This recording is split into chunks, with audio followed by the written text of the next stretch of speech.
Hello everyone, welcome back to Spurs in the Stands. I'm Sarah, and this weekend Fulham are playing Tottenham Hotspur at Craven Cottage. So in this video today, we are going to be breaking down the predicted lineup.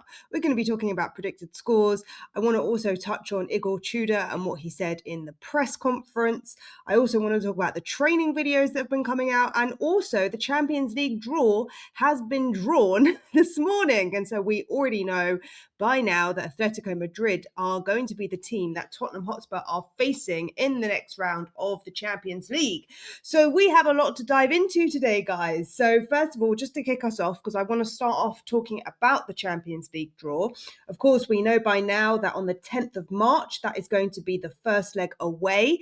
Ticket prices have been announced as £43.50, I believe, at the last email that I got.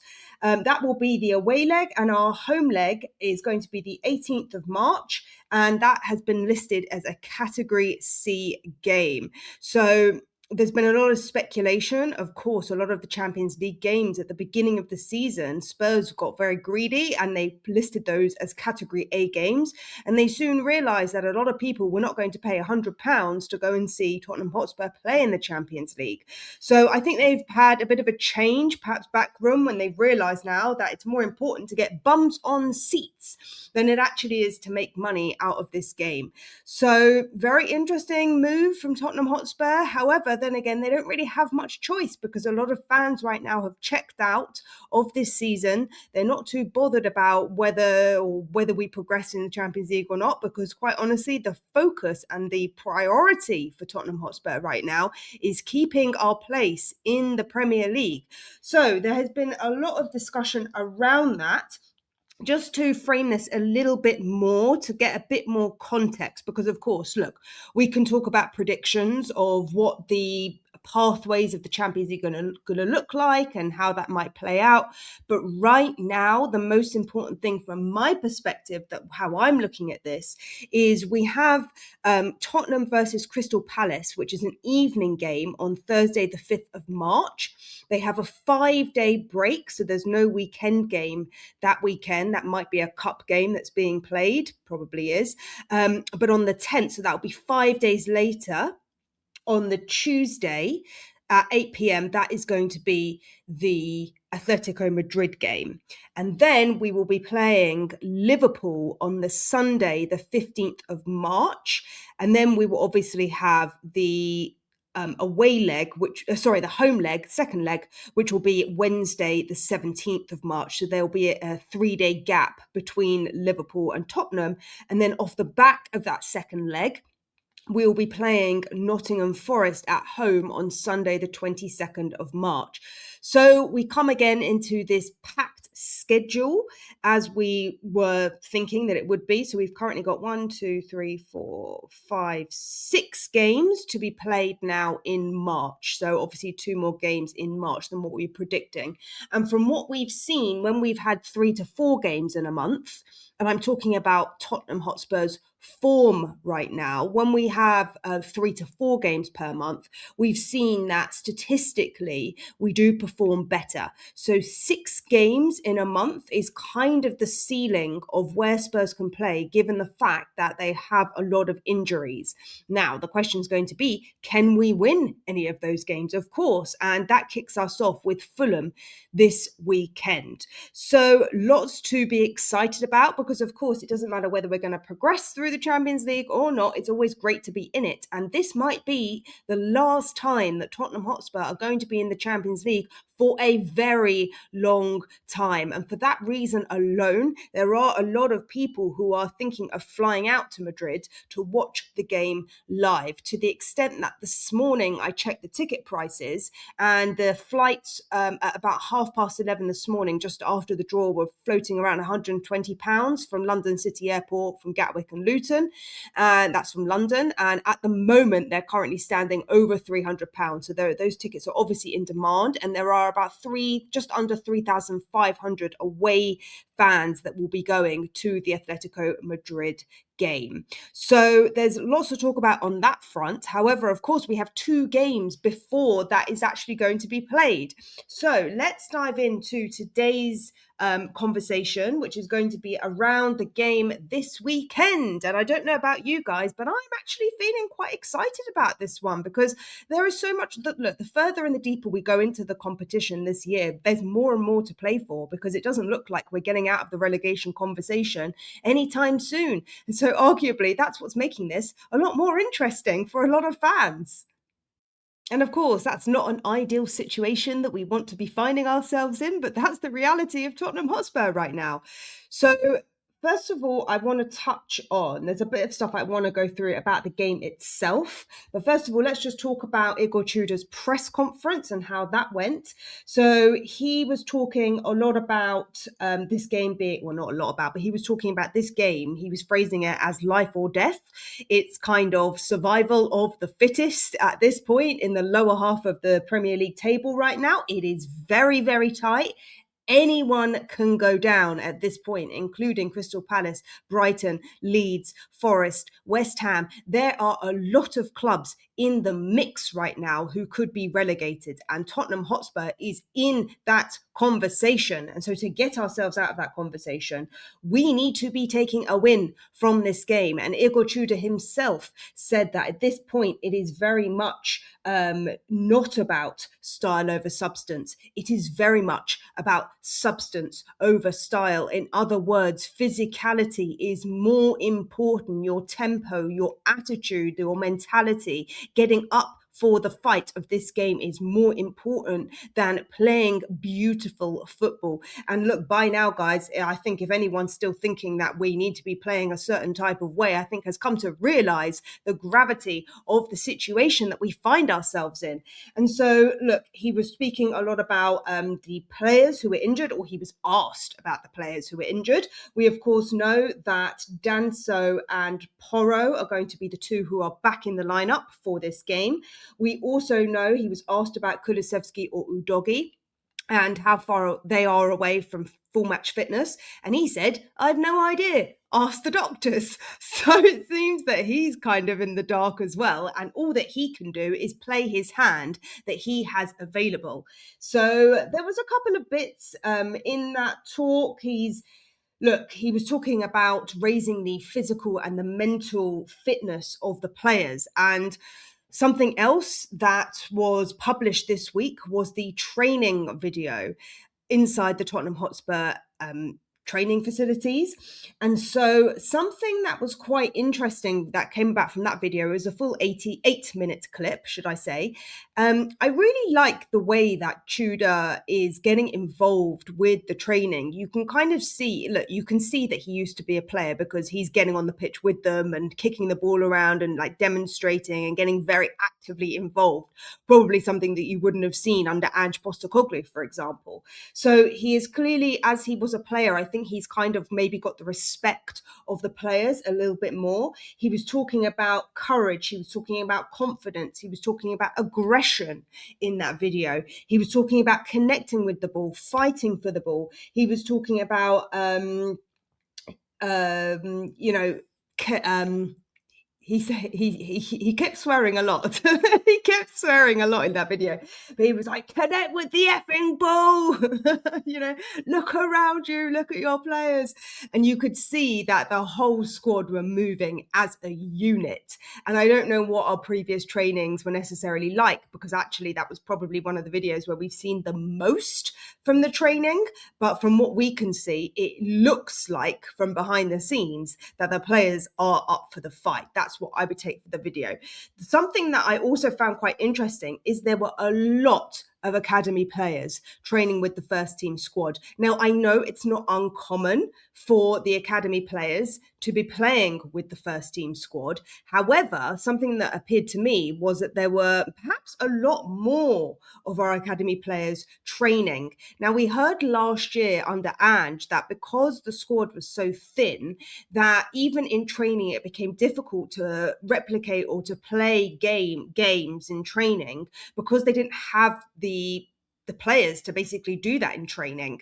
And so maybe there's something to suggest within that the youngsters or the academy have been brought through or training a bit more with the first team squad, firstly to help with improving their physicality, but also maybe there's something to suggest that he's now looking to the academy and those players to see whether they are going to be the players that can step up to the plate, let's say. So potentially there's some other players in the mix now that we might not have seen previously that actually might get a look in, because look, he's choosing his bench, which is going to be 5 or 6 of those youth team players at the end of the day. So who knows what magic could come of this. Equally, when you think, maybe we don't have the quality, maybe there's someone, a superstar talent sitting there, and that's all we can really hope for, really, if we're going to be pushing on and getting that squad rotation that we need. Maybe there are some players in the mix that we haven't quite seen yet, that maybe he's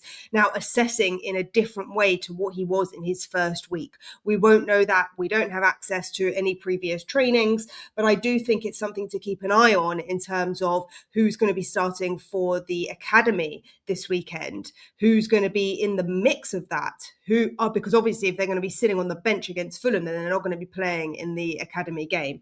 I'm actually not sure who the academy are playing this weekend.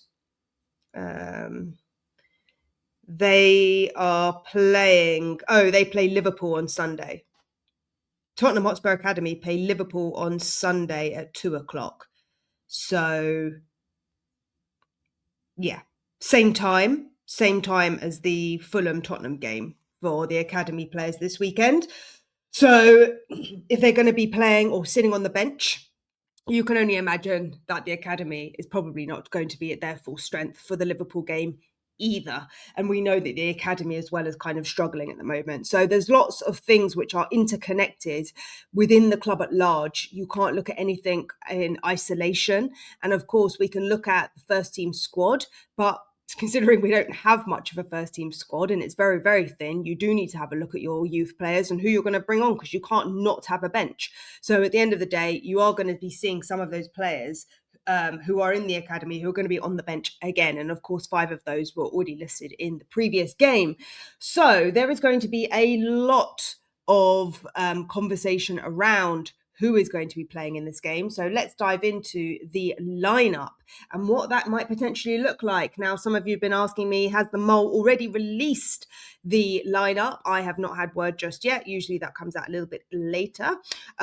Just to say, though, before we go through the lineup, just to say that I was looking at our head-to-head against Fulham, and actually we have not beaten Fulham since the 23rd of October 2023, 2-0, which was obviously in that run of 10 games where Ange had started the season. Even before then, before then we tended to win most of our games. So I'm just looking now. Before then, we hadn't lost to Fulham for about 10 years, since 2013. We've had draws since then, but realistically, we haven't actually lost since that 2023 season. We actually hadn't lost to Fulham in 10 years. So that just gives you perspective of how a mid-table team like Fulham have been pressing on and reinforcing their squad, and how they've leapfrogged ahead of us, because earlier this year on the 29th of November, they beat us 2-1. Last year in March, they beat us 2-0. Back end of 2024, when we played them at home, it was a 1-1 draw. But before then, they beat us 3-0. So there's been a lot of change which has been happening, and Fulham have been reinforcing, and they are a team who have got themselves secure in the mid-table of the Premier League. If there's any team in the Premier League that you would say has the most stability, I know people look at teams like Brentford, I know people look at other teams, but actually when you look at Fulham, they consistently have finished around the mid-table mark for the best part since 2022, really. So before then, obviously they were relegated. So it seems that since they have been relegated, they've been up and down for seasons. They were up and down. 1920, they went down. they went down and then they got promoted again and then they went down again. So they have managed to stabilize themselves over the past 4 seasons. And so if there's any team to look out for in terms of teams that have previously been relegated that have come up, a bit like Brentford, they are a team that have reinforced. And this is as much as it is a mindset thing as it is about the quality and the performance of the players, because Fulham have the form behind them. They've won their last 2. They had lost their previous 3 games before that. They had a win over Brighton. They beat Chelsea as well this season 2-1. They drew against Liverpool this year. They drew against Palace. They beat West Ham. They beat Forest. They beat Burnley. So look, it's no mean feat playing Fulham this season. They beat Stoke in the Cup. They also beat Sunderland last weekend 3-1. So look, as much as they lost against United and they lost against Everton and City, they were some really tough games for them. So I think that Fulham come into this really kicking on, because their next game after us is West Ham, and then they play Forest, and then they play Burnley. So they can go on a run now. In terms of Fulham, they can get 6 wins on the bounce if they're going to beat all of those relegated teams as they did earlier in the season. On the flip side of that, Tottenham Hotspur obviously come into this game off the back of 3 losses. So, of course, the loss against Arsenal, the loss against Newcastle and United. We managed to get a draw against City, but we also drew against Burnley. And I'm talking just about the Premier League here. So before then, we lost against West Ham. So you can clearly see the confidence of these 2 teams going into this game. And I'm not even looking at the Champions League games that we won in between that. However, hopefully there is a change of mood in camp inside the Tottenham Hotspur Stadium. Hopefully there has been a change within the dressing room, which has got them a bit more fired up for this game. As Igor Tudor was talking about, you're going to need aggression, and not the kind of aggression where you go into sliding tackles and get red cards. This is playing with confidence. This is playing with courage. This is playing with the best of your technical ability that you actually have right now. Now, in terms of Fulham, their top scorer at the moment is Harry Wilson. He's had quite a good game, quite a good season this year. He scored 8 goals. He's also had 5 assists. He's also the most yellow carded player as well. But in general, Fulham are pretty much a mid-table team. Something to look at as well, they generally concede about 1.5 goals per game. So Fulham do concede goals. By contrast, we concede 1.4 goals per game. So if you're just looking top line statistics, Fulham do tend to let in more goals than we do overall. So, actually, I made that wrong. Sorry. So goals conceded per match is 1.5 for us as well. So 2 pretty even teams. Sorry, there I was looking at 2 different statistics. But yes, goals conceded per match is the same, 1.5. And both teams have 1.4 scored per game. So you could say on paper, both of these teams are very, very even. We have kept more clean sheets than Fulham, but in the main, I think you're talking about 2 mid teams. You could say we're underperforming and they're overperforming, but I don't think you can really look at that in terms of sort of an analysis, because at the end of the day, your confidence is going to play into a game of this magnitude, because there is more pressure on Tottenham Hotspur coming into this game for sure. For sure, we are looking for a win. Anything less than that is mediocre. We could get a draw. That would be okay. But for me personally, you need a win. You absolutely, because we are in search of our win, and that win, the next win that we get, will give so much confidence to the squad. It will give so much confidence to the team. So we really, really need that. So all of that said, let's talk about the lineup. There has been a lot of conversation and questions around whether the 3-4-2-1 formation is going to be the one that we play. I've been thinking about this. I've been thinking about whether he could play 4 at the back. And the truth is, all of this is speculation. None of us really know what the lineup is going to look like. However, Just looking at it on paper, I would say that if we are to play a backline of three, me personally, and this is my personal opinion, I would drop Dragusin and I would bring in Danso in favour of Dragusin, and I would keep Paulinho in the back line. Do I think Paulinho plays well as a centre-back? No, I do not. He is clearly a midfielder. However, Dragusin, for me, playing in his primary position is not good. He's not good enough. And it worries me having Dragusin there. The only other option I would suggest is that you have Van der Ven, Danso in the middle, and then you play Dragusin on the right. Can Dragusin play on the right? I'm not too sure, but either way, he's not a brilliant centre-back, and it does concern me playing a back three with Dragusin in it. If you were to tell me that we were going to play four at the back, I'd feel more comfortable with that, and that would also mean that you can have Van der Ven paired with Dragusin. You could also have Pedro Porro as right back, and you could have Spence as left back. And personally, for me, that would be more favourable. Is that going to be the way that he plays it? Only time will tell, and we'll hear that a little bit later over the weekend.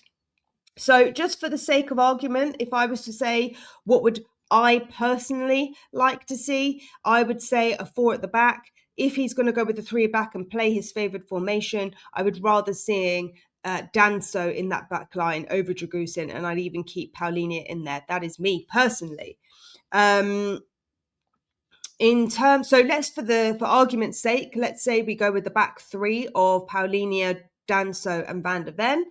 That then leaves you with, on the right wing back, if we call it that, you would have probably Pedro Porro. I personally would play Bissouma. Sarr, I don't think had a great game. I would even say that you play Porro next to Archie Gray with Bissouma and Spence. That would be my four in front. I personally would drop Sarr. And of course, I mentioned that he will be fasting because of Ramadan, as will Spence. And so I think to get the best out of him, play him for half the game. That is me personally, and I'm not bringing religion into this. I'm not saying, everyone has their personal beliefs and that's what you want to do. However, in terms of your fitness and your effectiveness and the amount of squad rotation that we actually have, I would rather play Gray there. And then I would also even suggest not playing Spence for the full 90 minutes and having Sousa come on at some point in the game. So backline would be, of course, I didn't mention Vicario in goal, but the backline would be Paulinho, Danso, Van der Ven. And then I would have Porro on the right wing back, followed by Gray, Bissouma, and Spence. I would also be dropping Gallagher for this game. And again, this is my personal opinion. I would play a 1. So I do a 3-4-1-2. That is me personally, kind of like how we finished last game when we had two strikers on the pitch. I think that was Richie and Solanke is how we finished the last game against Arsenal.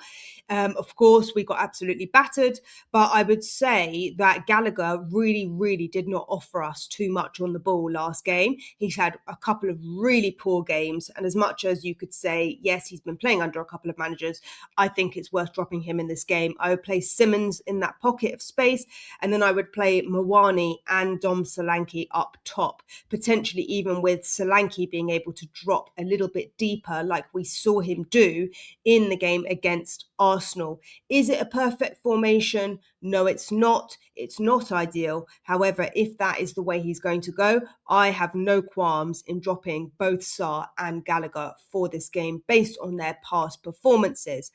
To give you a secondary option of what potentially the lineup could look like, let's say we go with a back four. Let's say we go with Porro, Danso, Van der Ven, and Spence at the back. I would then put, let's say, 3 in front of that. So 4-3-1-2. And maybe your 3 in front of that would be Bissouma, Gray, and Paulinho, which I think is stronger. However, it's not as attacking. And so if you're playing 4-3-1-2, it's not the strongest formation because you're going to be more defensive than you are attacking. And of course, we know Igor Tudor's style is that if you're going to want to press up the pitch, then you're going to need more players in midfield, particularly if you only have Xavi Simons playing in that pocket behind the strikers. So you've got no wingers. You're playing with what you've got. Would I like to see 10 in this game? much of a muchness. You're talking about mediocrity beating mediocrity. Yeah. Yeah, that's all I can say about that. Yeah, like I'm just having a look if there's any other players that you could potentially put in. Such a light situation, such a light squad situation. That would leave on the bench in either of those formations. That would leave on the bench because basically both formations were the same players as those two formations I just told you, the 3-4-1-2 or the 4-3-1-2. They're both the same players. You're just shifting around how they play.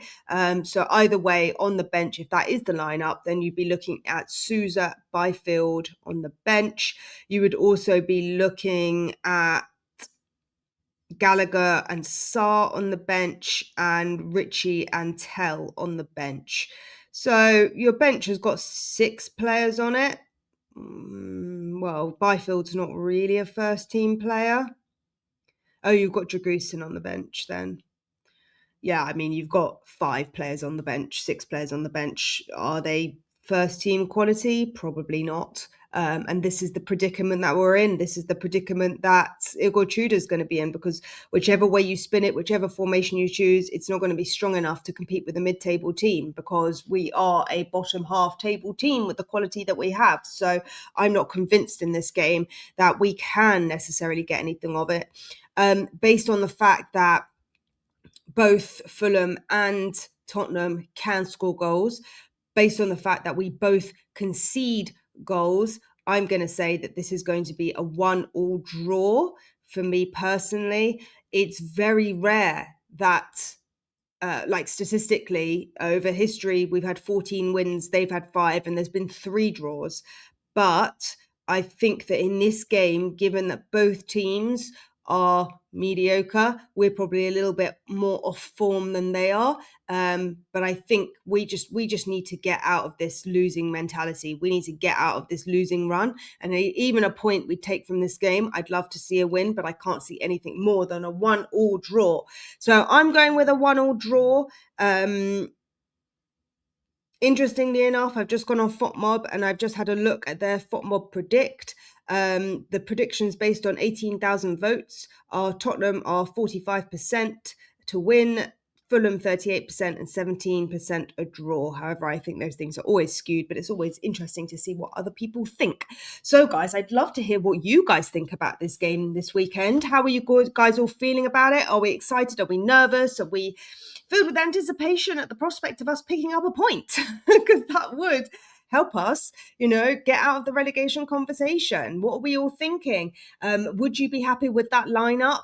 Do you think he's going to go with the 3-4-1-2 formation? Do you think he's going to keep it the same as Arsenal, given the fact that we know Danso and Porro are back in the squad? That can only be a good thing, because Porro and Danso are arguably 2 of our better players that we have available at the moment. So guys, I will see you all in the next video very, very soon. Bye for now.